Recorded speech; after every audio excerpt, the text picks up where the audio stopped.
Togo Vision, l'actualité sociopolitique au Togo en vidéo citoyenne, partenaire officiel de Fenêtre sur l'Afrique.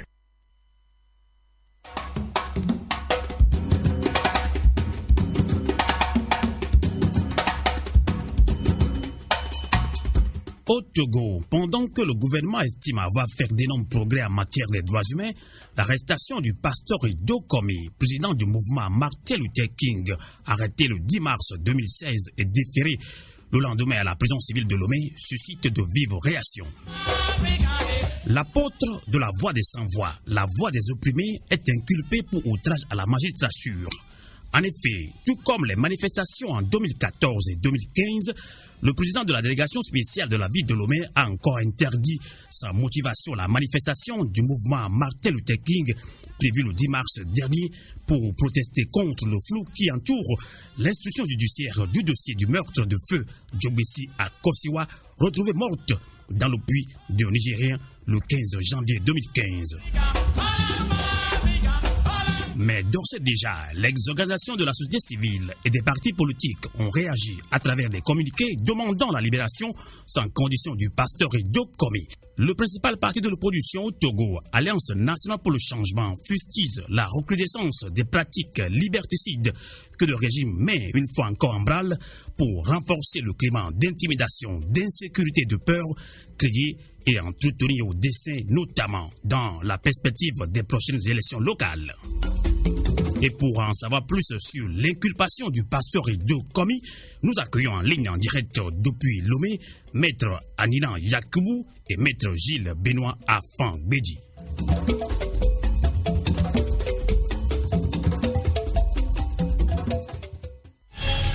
FM Liberté à Chicago, la radio de la diaspora africaine, partenaire de Fenêtre sur l'Afrique.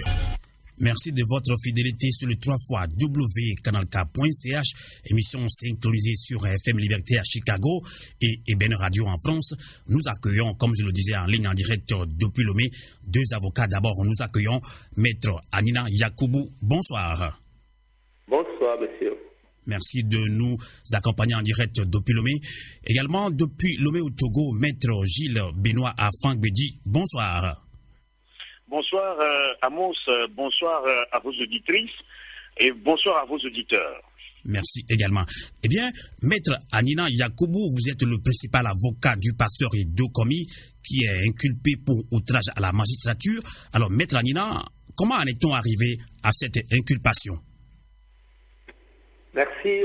Maître Ido Komi avait, dans le cadre d'une jeune fille dont le corps avait été retrouvé sans vie il y a quelques mois, avait écrit pour qu'une manifestation ait lieu de la justice au Togo. Et la manifestation finalement n'a pas eu lieu, mais dans ce qu'il a écrit, il a dit globalement qu'il fallait manifester pour que la justice soit faite et pour que le suspect qui avait été entre-temps libéré, pour que soit qu'on le reprenne, soit que celui qui a été pris, le vrai suspect qui a été ramené du Nigeria, parce que quand on a ramené un autre suspect du Nigeria qui est en détention maintenant, il est inculpé, il est en détention, que la procédure suive son cours pour aboutir à sa condamnation et à la réparation du préjudice suivi par la famille de la défunte. Il est poursuivi aujourd'hui pour outrage à la magistrature parce que d'après le juge d'instruction, il y a des insinuations dans son texte qu'il a adressé et qu'il a publié sur les réseaux sociaux et qu'il a adressé au ministre de la Justice, insinuations selon lesquelles les magistrats n'auraient pas bien fait leur travail et donc c'est ça qui constitue l'outrage à la magistrature et trouble à l'ordre public parce que cet appel aurait pu troubler l'ordre public si la manifestation avait eu lieu. Voilà d'où est partie donc la poursuite qui a abouti aujourd'hui à la détention de M. Ido Komi et à la prison civile de Lomé. Maître Anina, effectivement, pour en savoir plus sur ce dossier du meurtre de feu Djobesi à Kosiwa, retrouvé morte dans le puits d'un Nigérien le 15 janvier dernier, La rédaction de Fenêtre sur l'Afrique a pu échanger avec le ministre de la Justice, Pius Agbetome, qui répondait à nos questions, je cite, il disait « Pourquoi fiez-vous à des racontars et balivernes ? Cette procédure est criminelle et suit normalement son cours. Si les premiers suspects ont été mis en liberté, c'est parce qu'on a mis la main sur le vrai auteur du crime odieux qui est actuellement en détention. » Alors, la question qu'on se pose en premier est de savoir si le pasteur Edo Komi a approché les juges d'instruction. Secondo, la justice a-t-elle communiqué sur l'arrestation du vrai coupable puisque le ministre parle lui-même d'un crime crapuleux et la famille de la victime attend également des informations sur ce dossier. Maître Anina. Oui, c'est vrai que il y a eu un premier suspect, comme je le disais, qui finalement s'est révélé ne pas être celui qui a commis l'acte. Et donc, en relation avec les autorités du Nigeria, le vrai suspect, le est toujours présumé innocent, on va le dire comme ça, mais l'acte a été extradé, il est en détention à la prison civile de Lomé maintenant. Et donc voilà la situation. Le juge d'instruction a été amené sur demande de l'avocat du premier suspect à le libérer. Celui qui avait été au début détenu, il a libéré parce qu'on a ramené l'autre du Nigeria. Maintenant, est-ce qu'ils ont communiqué sur ça? Non, je ne crois pas qu'ils aient fait un communiqué public sur ça. Mais les procédures judiciaires qui ont abouti quand même à la libération du premier suspect, du premier détenu, ont été quand même, somme toute, régulières. Parce que quand on a ramené le premier suspect, le second du Nigeria, le premier a été libéré sur demande de la... Et même il semble que la demande avait été communiquée à la partie civile, à la famille de la défunte, ou à son avocat, en tout cas, avant que la libération n'ait été faite. D'accord. Allô? Oui, je vous entends. D'accord. Et nous avons également en ligne en direct depuis le mai, je l'annonçais, Maître Gilles Benoît Afangbedi. Il est président de l'association EDH, Ensemble pour les droits de l'homme. Vous étiez également un avocat du pasteur Edo Komi. Alors, Edo Komi est inculpé pour outrage à la magistrature. Maître Gilles Benoît Afangbedi, votre réaction? Merci. Je voudrais d'abord vous remercier pour tout ce que vous ne cessez de faire. Féliciter le pasteur Edo pour tout ce qu'il est en train d'abattre en matière des droits de l'homme au Togo. Je voudrais également féliciter le confrère Maître Anina Yakubu qui a essayé tous les jours de le défendre et qui, jusqu'à ce moment où nous vous parlons, se bat pour qu'il puisse recouvrer sa liberté. Il faut encore qu'il soit remercié. Je voudrais également vous dire que j'ai été, à un moment donné, avocat du pasteur Edo pour d'autres affaires au niveau de la justice togolaise. Et justement, vous avez eu à vous poser la question de savoir si les autorités judiciaires togolaises ont communiqué dans cette affaire. Je crois qu'à l'heure où nous sommes, on est en train de reprocher au pasteur Edo l'infraction d'outrage à la magistrature. Même ne sont pas en mesure de dire aujourd'hui comment les choses ont été faites jusqu'à ce que le premier suspect ait été libéré sans qu'on ait communiqué là-dessus.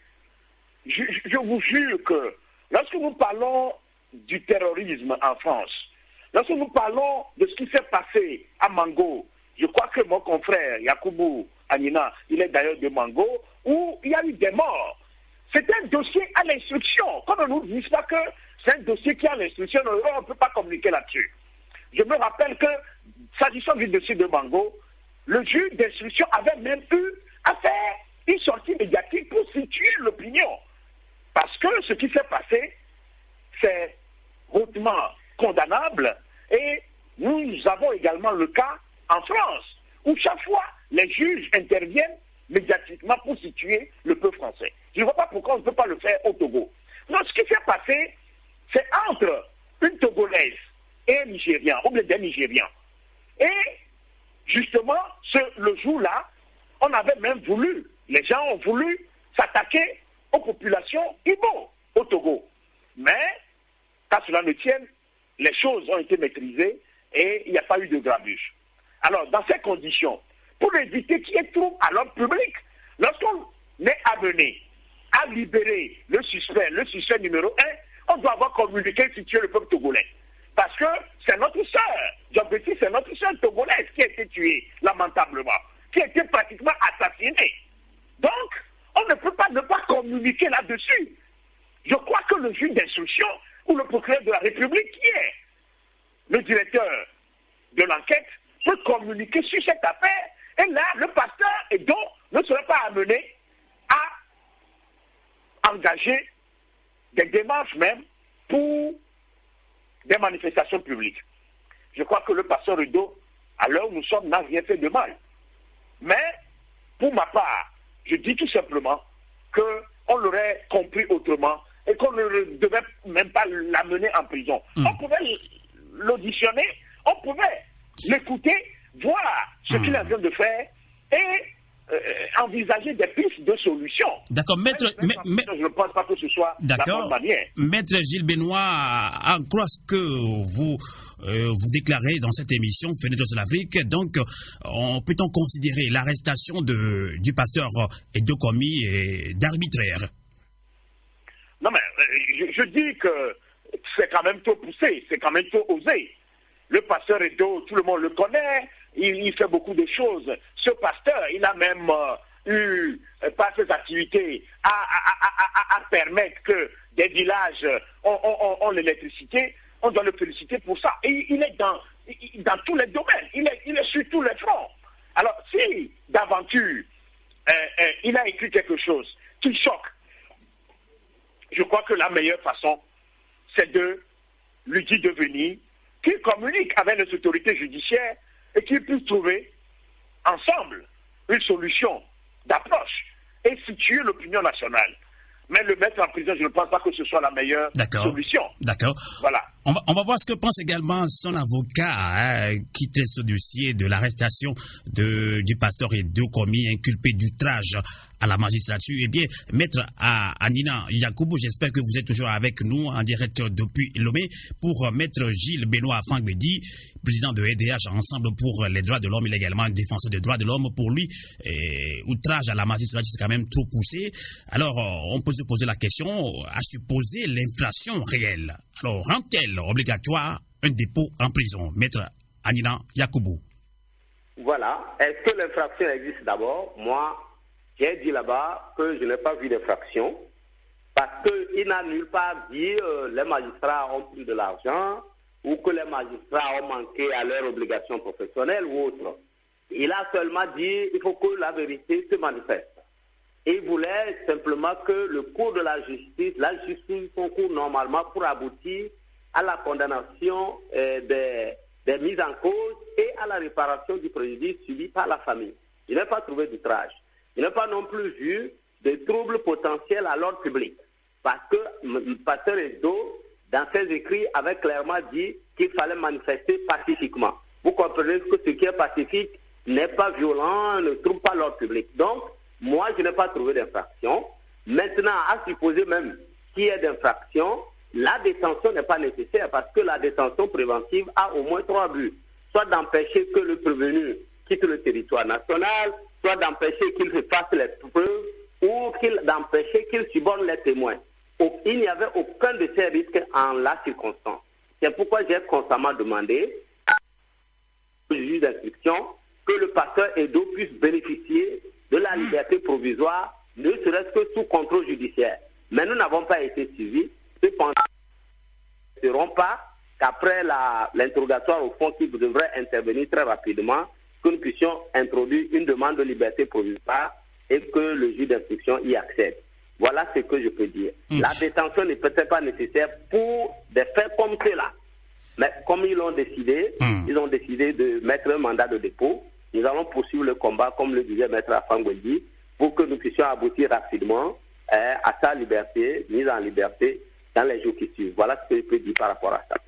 Eh bien, Maître Gilles Benoît Fangbidi, je le disais, vous êtes avocat et défenseur des droits de l'homme. Selon l'avocat principal du pasteur Edo Komi, Maître Anina Yakubu, l'infraction n'est pas réelle et du coup, sa détention en prison n'est pas obligatoire. Alors, vu tout cela, peut-on encore dire ou peut-on encore donner raison à certains observateurs nationaux et internationaux que la justice togolaise n'est pas indépendante? Merci. Une fois encore, je souhaiterais vous dire qu'au moment où le pasteur Edo était arrêté, j'étais en terre étrangère. Et sinon, je me serais déjà constitué aux côtés de Maître Anina pour assurer sa défense. Mais ce matin, j'ai été le voir à la prison civile de Lomé. Il a le moral, il se porte très bien. Je voudrais vous dire que le Haut Commissariat des Nations Unies aux droits de l'homme, qui avait un bureau au Togo, avait déjà reconnu que la justice togolaise est au bas du prince et que la justice togolaise n'est pas indépendante, que la magistrature togolaise ne suit que ce qu'on lui insuffle et ce qu'on lui dit. Alors, c'est dit que quelque part, quelqu'un tire les ficelles. Sinon, je crois, et je suis parfaitement d'accord avec mon excellent confrère maître Anina Yakubu, pour dire qu'en réalité, dans ce dossier, il n'y a rien qui peut justifier l'arrestation et la détention de M. Edo Komi. Parce que, comme il a dit tantôt, lorsqu'il veut manifester publiquement pour que la vérité jaillisse, je crois que c'est une bonne chose. Et normalement, aujourd'hui, c'est la magistrature togolaise qui doit être indexée. Parce que si, à un moment donné, elle a failli à son travail, il faut qu'elle le reconnaisse et fasse amende honorable. Je dis que cette magistrature devait normalement communiquer sur le cas de mademoiselle Djambeti. Ce Djambeti a été tué dans des conditions déplorables. Il y a des gens qui ont été, il y a un suspect qui a été arrêté. Contre toute attente, on ne sait pas ce qui s'est passé. Il a été libéré. Normalement, on doit dire au peuple togolais, puisque Feu Djambeti appartient. Une fois les morts ne sont pas morts. Elle appartient au peuple togolais. Elle appartient au Togo. Et la justice togolaise est rendue au nom du peuple togolais. Dans ces conditions, on doit situer le peuple togolais. C'est cela que je dis que tel que ça a été fait, j'ai comme l'impression que quelque part, quelqu'un tire les ficelles. Et que la justice togolaise n'est pas indépendante. La magistrature togolaise n'est même pas impartiale. Sinon, je ne vois pas en quoi on soit amené à arrêter et détenir le pasteur Edo dans des conditions déplorables. Maître Gilles Benoît Fangbidi, dans ces conditions, est-ce que le pasteur Edo Komi devient gênant? Mais vous savez que le pasteur Edo, comme je vous l'avais dit tout à l'heure, il est sur tous les fronts. Il est sur tous les fronts. Moi-même, Gilles Benoît Fangbidi, je gêne le pouvoir en place, ou bien je gêne les tenants du pouvoir. Donc, si je vous avais tout à l'heure dit que j'avais un devoir à remplir, celui de féliciter le pasteur Edo, je crois que c'est à juste titre, parce que c'est quelqu'un qui se bat. Même les mains vides, même les poches vides. Et en cela, il a besoin d'être soutenu, mais pas être envoyé en prison.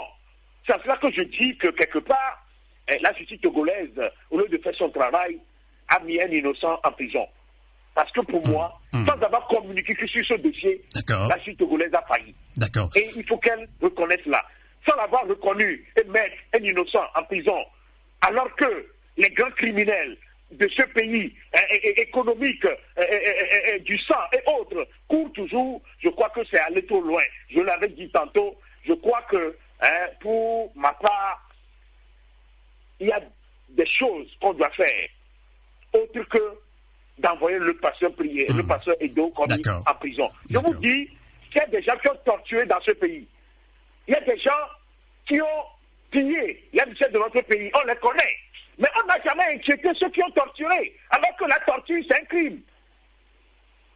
C'est un crime imprescriptible pour lequel les Nations Unies se sont engagées.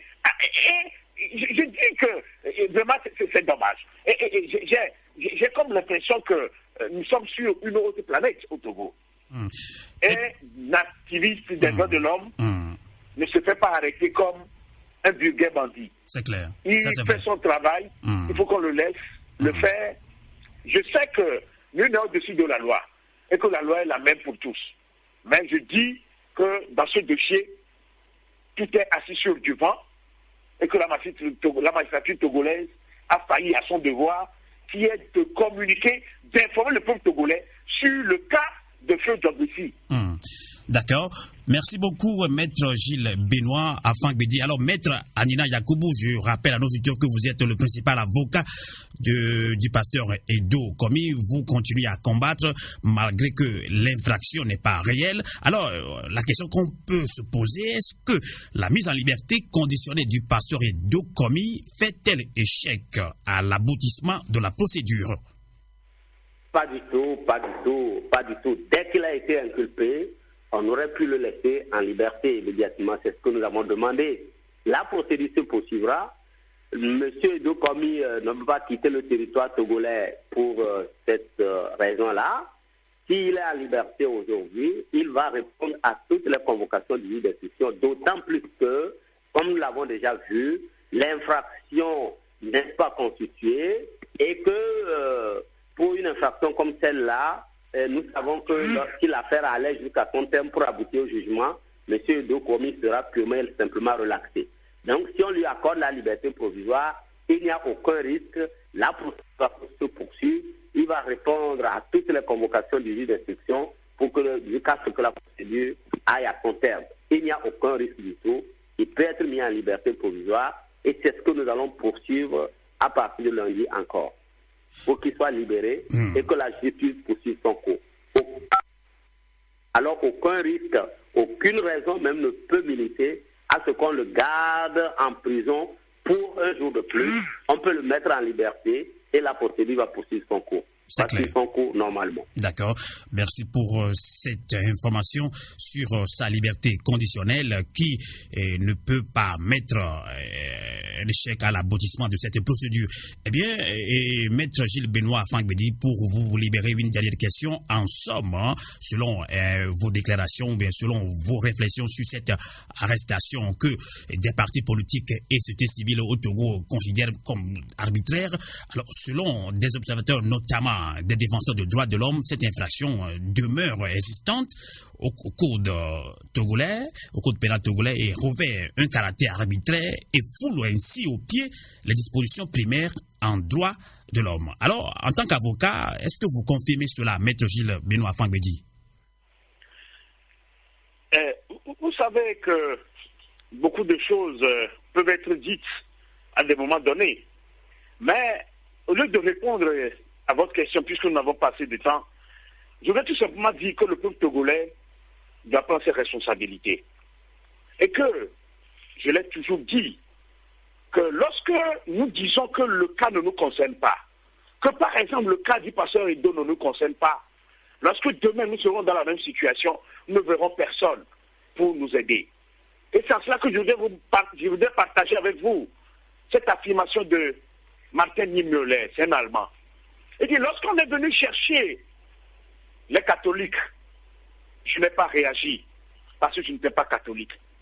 Lorsqu'on est venu chercher les musulmans, j'ai dit que je ne suis pas musulman parce que je ne suis pas concerné.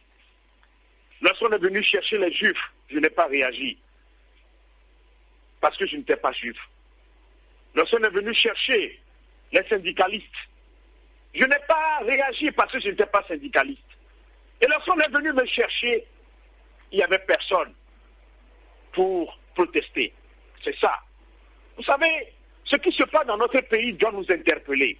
Et c'est cela que, s'agissant de vous particulièrement, M. Amos, je vais vous remercier parce que vous abattez un travail colossal. Là où vous êtes en train de nous interviewer, vous êtes seul dans le studio. Je dois vous remercier pour tout ce que vous ne cessez de faire. Et dire au peuple togolais qu'un peuple qui n'est pas capable d'assumer sa révolte ne mérite pas qu'on s'apitoie sur son sort. Seule la lutte libère. Il n'y a que la lutte qui va nous libérer de ce pétrin. Et je termine en disant, en paraphrasant ce que le père Joseph Wyszyński a dit. Là où les hommes sont condamnés à vivre dans la misère, les droits de l'homme sont violés. S'unir pour les faire respecter est un devoir sacré. C'est un devoir sacré pour tout un chacun d'entre nous. Cette défenseur des droits de l'homme qui est arrêté, qui est incarcéré, qui est embastillé, il faut qu'on se lève comme un seul homme pour dire non à ça. Sans cela, rien ne sera sur la tête de nos aïeux. Je te remercie. Merci infiniment, président de EDH, Ensemble pour les droits de l'homme. Vous êtes également avocat et également déclaré à la CPI, si je ne me trompe pas. C'est vraiment, ça fait quand même bien d'écouter ces messages forts. J'ai vivement que la diaspora togolaise l'écoute et nos frères qui sont restés également au pays l'écoutent pour se réveiller encore une fois.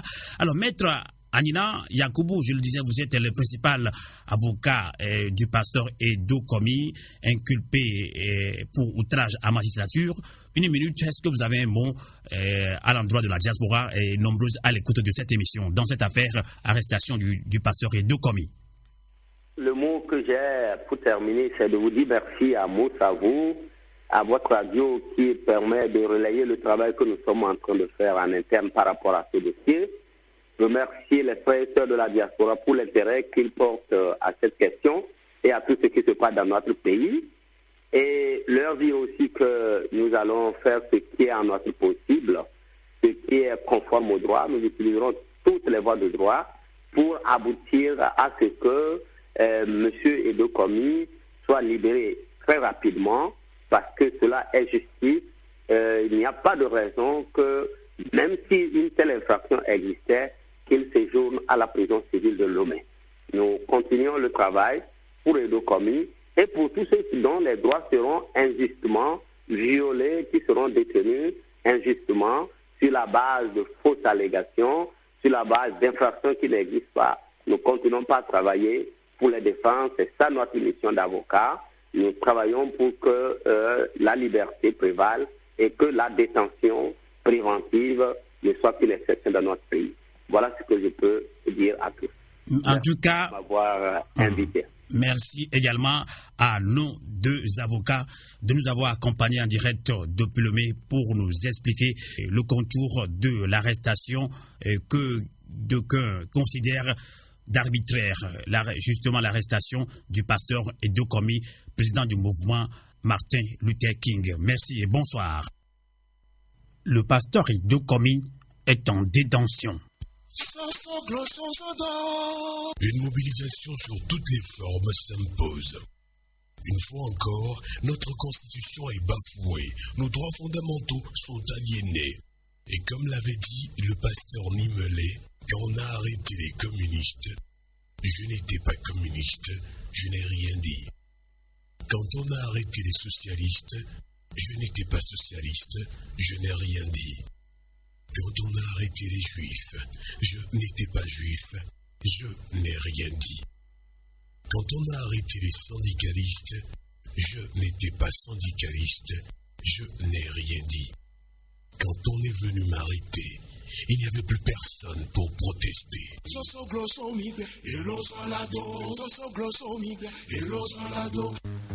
Tout individu est né libre.